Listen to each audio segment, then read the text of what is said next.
Yan! What's up mga kaibigan? Tayo ngayon nagbabalik upang magbigay na naman ng panibagong kaalaman sa ating mga mabubuting mag-aaral. Gamit ang ating whiteboard marker, ang ating whiteboard itself, at syempre yung ating eraser. So ayun, bago tayo magsimula, bago natin ilahad ang ating lesson ngayong araw, kung maaari lamang mga kaibigan, kung maaari lamang mag-subscribe na kayo sa ating channel, At ganun din naman, click nyo na yung ating notification bell para naman updated kayo sa mga lessons na ating i-release sa mga susunod na araw, And also, syempre, para masayang lahat, comment, like, and share our videos para naman makatulong tayo sa iba. Alright? So, ayun. Good luck, guys!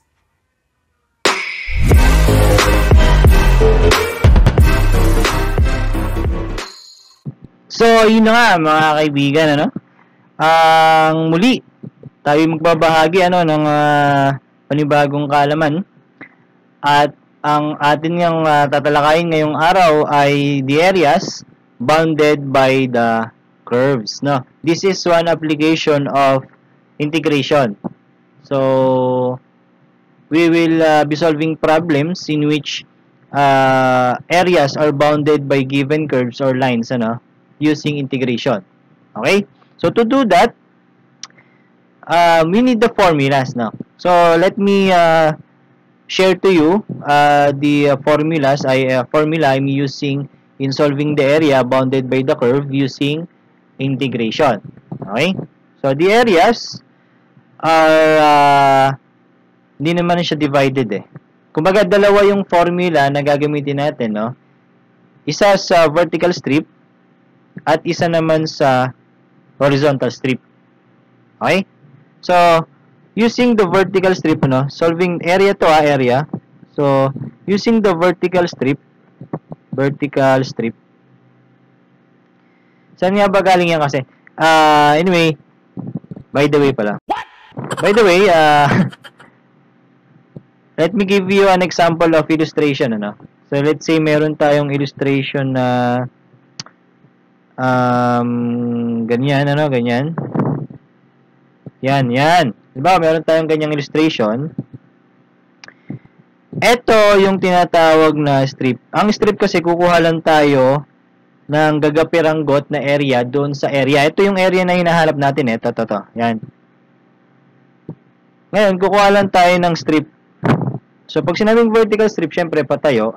Ito naman yung horizontal strip. Okay? So, ganun yan. Meron naman tayong mga areas na ang itsura ay ganyan. Ganito. Let's say, meron tayong parabola. Tapos ay nagkaroon ng line dito. Tapos, nagkaroon pa ng isang line dyan. Yan. So, ang area ngayon, ito. Yan, ito yung area. Diba, meron tayong iba kasing example na ganyan yung area Ngayon, aalamin mo kung anong strip yung gagamitin mo. Kung vertical ba yan or horizontal. Ingat kayo sa paggamit ng strip. Kasi, there are instances na kapag gumamit kayo ng isang strip, merong pagkakataon na dalawa yung area na kailangan mong kuhanin. Okay, so before that, bigay ko muna yung mga formula na gagamitin natin. For vertical strip, sabi ko nga, for vertical strip, yung formula na ginagamit ko for the area is the integration from A to B of y sub u minus y sub l dx. Okay? Ano yung y sub u? That is the y function of the upper curve. And then yung y sub l, that is the y function of the lower curve. Okay? So, kung base dito, sa illustration na to, ito yung vertical strip natin. Yung y function nung curve na to. Minus yung y function nung line na yon. Okay? Yun yung paggamit nung formula na yon. Tapos, yung horizontal strip naman, sa kabila, dito na lang. Horizontal strip Horizontal strip. The area is found by the integration from C to D. By the way, yung AB and CD, those are the limits of the boundary. Ano? So, kung inyong obserbahan, ito yung boundary, ano? Ito, tsaka ito. So, ilagay ko muna yung formula dito bago ko ilagay yung boundary dito sa taas. So, yung formula is x sub r minus x sub l dy. Okay? Yung x sub r naman is x function nung right curve minus x function nung left curve. Kung ito yung horizontal strip natin, yung x function na to minus yung x function nung vertical line na to. Yon yung formula na to. Okay? Ngayon, yung limits na to, since ito nga ay dx, ano, so y function, ang magiging variable natin dito, x. So, yung limits na to ay x values. Right? Kung ito yung unang point, this is A. Tapos, B. Ngayon, ito yung C. Ay, sorry. Dito yung C. Siyempre, yung lowest point, ano? Lowest point. Tapos, yung D, yung highest point. Kasi alam natin, A is greater than B, and C is always greater than D. Okay? So, yun yung alam natin sa limits. Ngayon, etong A and B na yan, C and D na yan, makukuha natin yan by solving the intersection of the curves. So, halimbawa, ito, ang intersection ng line na to, tsaka itong curve na to ay ito. Intersection ng line na to, just itong curve na yan, is ito. Yan. So, doon natin makukuha yung limits ng ating integration. Ano? Sabi ko nga kanina, ingat kayo sa paggamit ng strip. Ano? Halimbawa, itong area na to. Pag gumamit ka ng vertical strip dyan, kahit saan ka pumunit dyan, isa lang ang tatamaan. Tatamaan ito yung magiging upper, ito yung magiging lower. Okay? Pero, kapag ka naman, horizontal strip ang ginamit mo, kapag gumuhit ka dito, kumuha ka ng strip dyan, ang right mo, itong curve na to. Ang left mo, yung curve din na yan. Tama? Pero, pag dito ka na kumuha, yan, ito yung strip mo, ang right curve mo, ang right function mo, itong curve na to. Diba? Ito yun eh. Minus yung left function mo, itong line na to. Ibig sabihin, dalawa yung naging area mo. Kapag ang ginamit mo ay horizontal strip. Isang area dito, ito isang area na to, at isang area na to. Ibig sabihin, kukunin mo pa parehas yan kapag horizontal strip ang ginamit mo. Whereas, kapag ang ginamit mo naman ay yung vertical strip natin, kahit saan ka kumuha ng strip dyan, kahit saan dyan, dalawa lang ang tatamaan. Isa dito at isa doon. So, better use the vertical strip kapag ganito yung ating area. Okay? So, yun ang kailangan yung tandaan sa paggamit ng strip. So, kailangan mindful kayo doon sa kung anong strip yung gagamitin mo, kung horizontal ba yan or vertical strip. Okay? So, ayun, bagong lahat, magbigyan na tayo ng example. Basta tandaan nyo yung formula natin na yan, no? Example number 1. So, find the area bounded by the curve y equals x squared tsaka y equals x raised to 4. Okay? Yan. Kailangan kasi, para mas mapadali yung solution natin, idodrawing natin yung illustration natin. Idodrawing natin yung curves natin. Para alam natin kung anong strip ba yung gagamitin natin. Okay? Ngayon, bago natin i-drawing yung ating illustration, no, kunin muna natin yung intersection ng dalawang curve. Saan ba sila mag-intersect? Okay?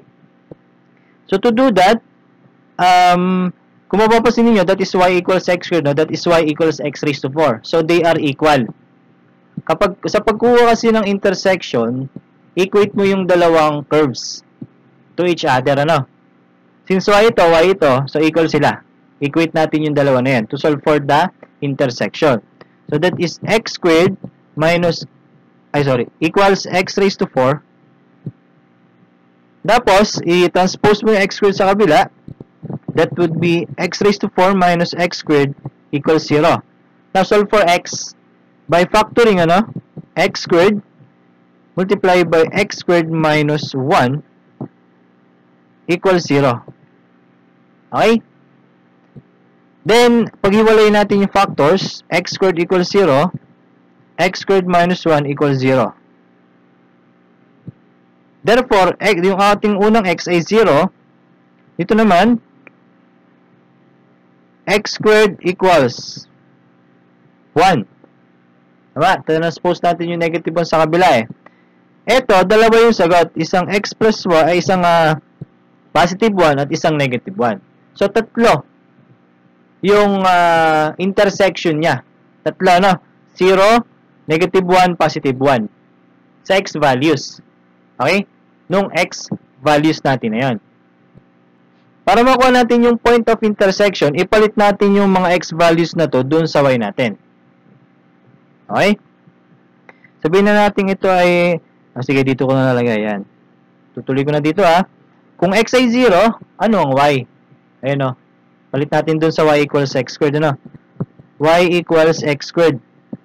So, kung 0 ang x, therefore 0 ang y. Yung point na to is 0, 0. So, nag-intersect sila sa origin, sa 0, 0. Ngayon, palit natin yung positive, negative 1 dun sa x squared. Alam naman natin na kapag in-square natin ng negative number, the answer is positive. If we square a positive number, the answer is positive. So, the answer here is positive 1. Therefore, ang point na to is negative 1, 1, tsaka 1, 1. Ma. So, ang point of intersections points of intersection natin ay 0, 0, negative 1, 1, tsaka 1, 1. Okay? That is the intersection for this example, ano? Ngayon, alam na natin yung intersection, makukuha na natin yung ating illustration. Ngayon, sa pagkuha ng sa pagdrawing ng ating illustration, ano, sa pag-graph kasi, bago natin ma-graph yan, kailangan natin ng table of values. Okay? So, table of values for y equals x squared. Table of values.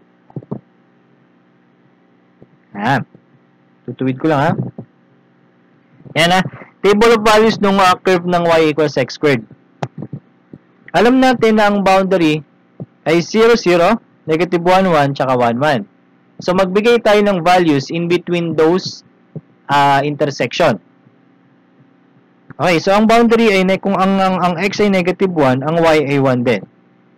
Ay positive 1. Yan, sa pagitan ng negative 1 na yan, tsaka 1, let's say negative 0.5 yung x, or negative 1 half, ano yung y? That is 1/4, 1 half na lang.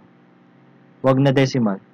Kung negative 1 half ang x, papalit mo dito, negative 1 half raised to 2, that is positive 1 over 4. Ngayon, kung 0 na yung y natin. Tapos, positive 1 half, pag pinalit mo dito yon 1/4. Positive 1, pag pinalit mo dito yan, positive 1. 2, pag pinalit mo doon, magiging 4. So, ito yung table of values for the first curve. Ito naman tayo sa pangalawang curve na y equals x raised to 4. X, y. Yan. So, ngayon, ganun din yung boundaries natin. If negative 1 yung x, ano yung y? Pag pinalit mo yung negative 1 dito, the answer is 1. Negative 1 half. Anong magiging sagot natin dyan? So, gamit tayo ng may wagang calculator, Negative 1 half raised to 4. That is 1 over 16. Kapag 0, 0 din to. Pag positive 1 half, positive 1 over 16 din to. Kapag positive 1, positive 1 din. Kapag 2, 2 raised to 4, that is 16. Okay? So, ito yung table of values natin. Yan. Magagamit natin yan in drawing or in plotting our graph. Okay? So, burahin ko na itong kabilang side para ma-illustrate natin yung ating drawing.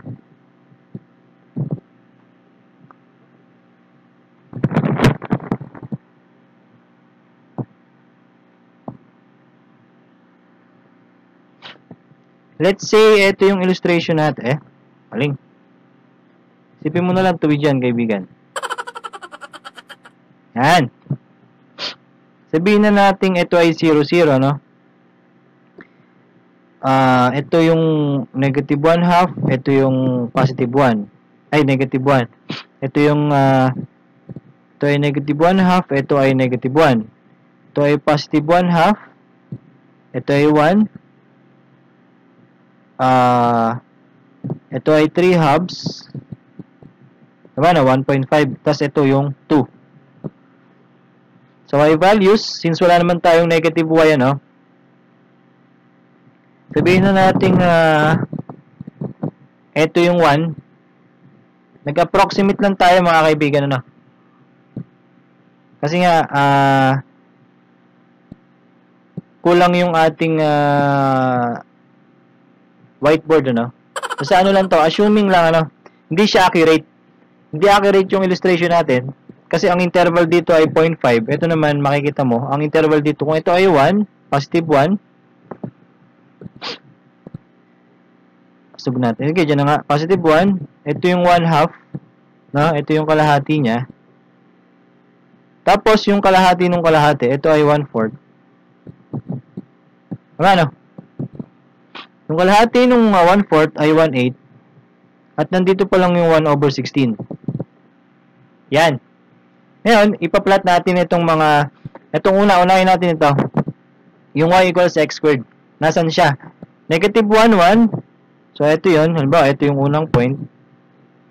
Negative 1 half, 1/4. Ito yun. 0, 0. Ito yun. Negative 1 half, 1/4. Ito yun. Tapos 1, 1. Sabihin, ang graph nung first curve natin ay ito. Kung ating ititrace, ano, parabola siya. Yan, parabola. Continuous yan, ha? Continuous yung ating curve na yan. Papataas yan, infinite yan.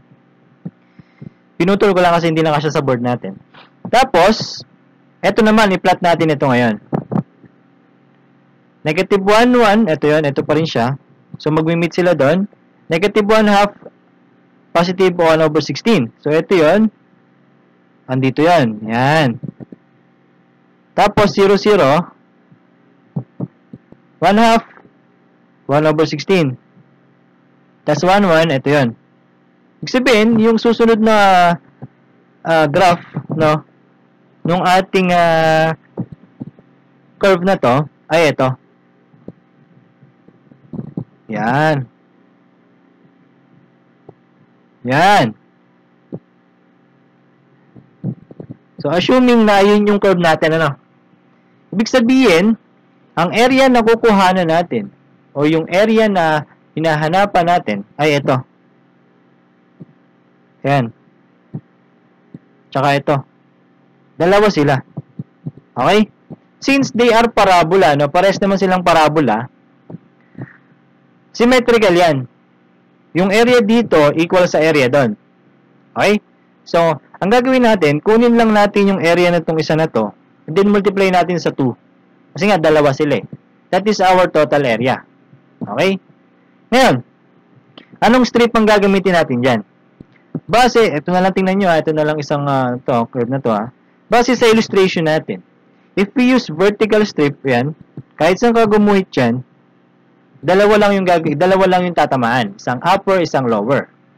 Kapag gumamit ka ng horizontal strip, dalawa lang din ang tatamaan. Isang right, isang left. So, Kahit alin dyan yung gamitin mo. Kahit vertical yan or horizontal strip, okay lang. Yan. Gamitin natin parehas. Para makita ninyo kung tama ba yung o kung magkamukha ba yung makukuha sagot. Okay? So, burahin ko lang itong table. Ayan. Tapos, lagay natin yung equation ng mga curves natin. Ito. Ang equation nito, ay y equals x squared. Tapos, yung nasa ilalim, ito, ang equation yan ay y equals x raised to 4. Okay? Kasi gagamitin natin yan sa pagkuha ng area natin Yan, using the vertical strip. Gamitin natin ang vertical strip. Ano yung formula natin? Area equals the integration from A to B, y up minus y lower, multiply by dx. So, kunin natin yung y function, yung upper curve, and y function ng lower curve. Kukuha tayo ng vertical strip, Yan, ito yung vertical strip natin. Ito yung upper, ito yung lower. So, yung upper ay yung y equals x squared, yung lower ay yung y equals x raised to 4. Now, area. Ano yung limit from A to B? Since we are using the vertical strip, the limits are x values. Okay? So, yun tatandaan ninyo. Kapag gumagamit kayo ng vertical strip, the limits are x values. Kapag horizontal strip, the limits are y values. Okay? Since vertical ito, ang ating limits ay from 0 to 1. Kasi 1, 1, 2 Ito ay 0, 0 Okay? So, from 0 to 1. Ano yung y upper natin? So, sabi ko nga, ito yon yung y equals x squared. Minus, yung y lower natin, x raised to 4. dx. Okay? Kaya, let us integrate. So, integration of x squared, that is x raised to 3 over 3 minus x raised to 5 over 5 from 0 to 1. So, to solve for the area, substitute lang natin, So, that would be x cubed over 3 minus 1 raised to 5 over 5 minus 0 na yun, 0 over 3 minus 0 over 5. Ito, total 0. Okay, 0 yan Therefore, our area now will be 1/3. So, 1/3, 1/3 kasi 1 raised to 3 is 1 minus 1 raised to 5 is 1, So, 1 over 5. That is 2 over 15. That is our area. 2 over 15 u. Gamit na lang tayo ng u squared. Kasi alam pa tayo ng unit Unit of measurement. So, u squared na lang. Pero hindi pa ito yung final answer kasi ito pa lang yun Sabi ko nga, dalawa yung area na kinukuha natin. Since they are symmetrical, Therefore, to find the total area, multiply mo lang yung area dun sa 2. Multiply mo lang sa 2 yung area. Therefore, the final answer will be, so 2 multiplied by 2 over 15, that is 4 over, ito na nga. Sira kasi Sulat ko lang 2 multiplied by 2 over 15, that is 4 over 15 u squared. This is our area for example number 5. 4 over 15 u squared. So, ayun, ganun yung steps yung procedure sa pagkuha ng area. So, step by step naman yung nangyari sa atin. Hopefully, kasundan ninyo. Kasi yung mga susunod nating examples, ganyan yung gagawin nating ang tawag dito, step by step solution, So, ginamit natin pala dito vertical. Try natin ng horizontal, mga kaibigan. Saan natin ilalagay yun? Dito na lang, burayin natin to. So, ang sagot natin 4 over 15, Tingnan natin. if using the horizontal, parehas yung makuha natin sagot.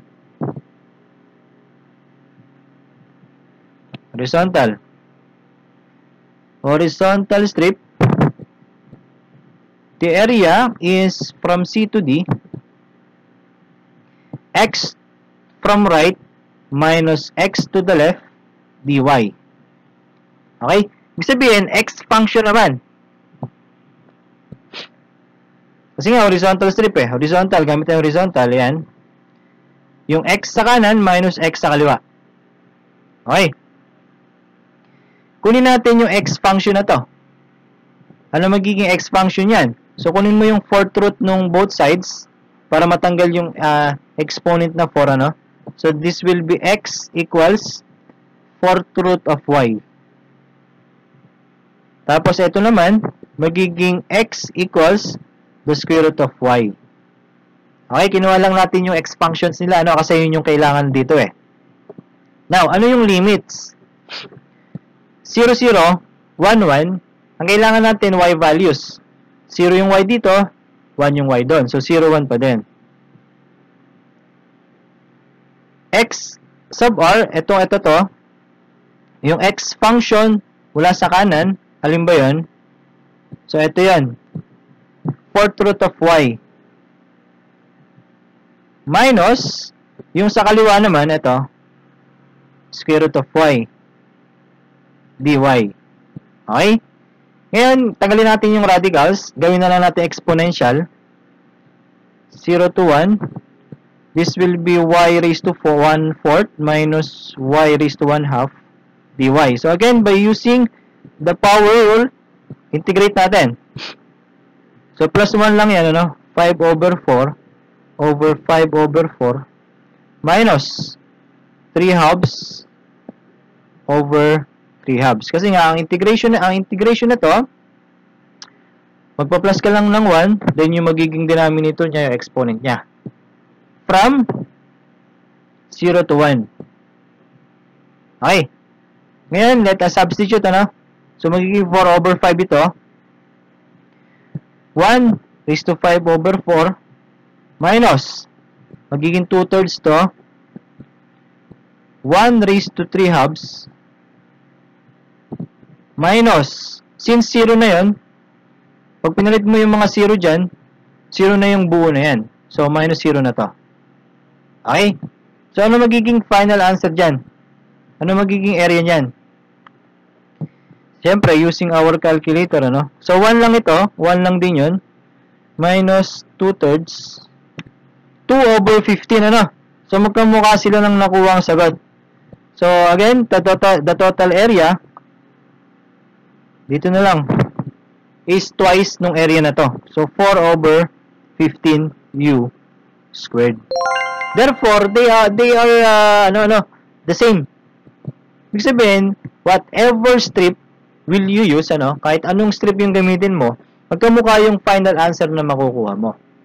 Pero, ingat lang sa paggamit ng strip. No? Sabi ko nga kanina, merong mga instances na kapag ginamit mo yung horizontal or vertical strip, madidivide sa dalawa yung area. So, better na ang gamitin mo ay yung strip na isa lang yung area. Okay? So, that is for the area bounded by the curves. No? So, that is all for this lesson, mga kaibigan. Ano? So, isang example muna yung nating naibigay, no? Kasi medyo mahaba na yung ating video. Stay tuned for the next examples, ano? Sa another video natin. We will have another examples, let's say 1 or 2 examples in area bounded by the curves, no? Sa ibang video na natin, no? So, hopefully guys, nakatulong itong video na to para sa inyo, no? Para maintindihan nyo yung area bounded by the curves. At kung natulungan kayo nito, share nyo na ito sa mga kaibigan ninyo, sa mga klase nyo, sa mga nangangailangan din, no? Para makatulong tayo sa kanila, no? So, yun lang mga kaibigan. Maraming salamat at God bless. Good luck mga kaibigan.